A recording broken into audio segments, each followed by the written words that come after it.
Let's watch this video so that I have some 1 or 2 things to tell you. Let's watch this. Mwenye ako na haja na pesa taslim. Kwa kila swali unachukua 50. Oh my God. Wow. 50. Kwa kila swali unachukua 50. Na unaanza na kujitambulisha kwanza, alafu sasa tunaingia kwenye swali. Niaje buda? Poa sana. Kwa kila swali ni 50. Na unaweza endelea na ukiruzi hiyo nyingine unaruzi hizo zingine. Allah. Zote sawa? Tunaanza kwa swali ya kwanza. Ujiintroduce ndio tuanze na swali. Mir.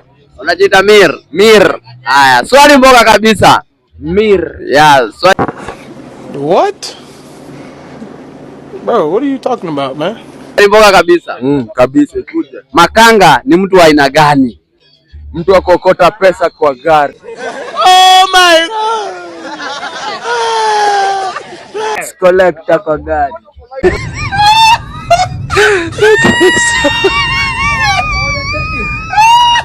Makanga ni mtu wa aina gani kwa gari?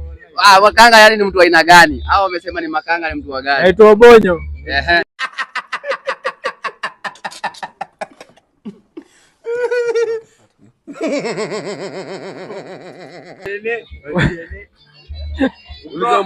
Makanga ni mtu anakota fare kwa gari.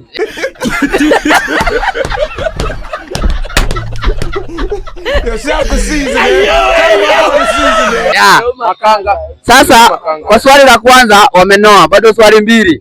Nawaelezea makanga ni mtu wa aina gani. Swali la pili.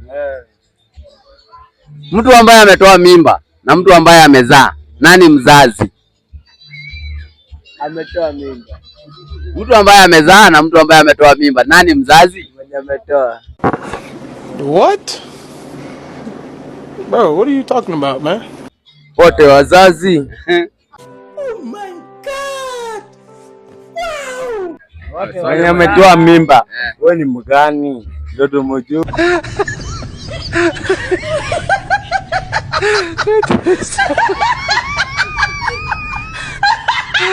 Wewe unasemaje? Mzazi ni mwenye amezaa. Mwenye amezaa. Na mwenye ametoa mimba. Huyo ni mama marehemu. Mama marehemu. Oh my God. Mzazi wote ni wazazi. Swali la 3.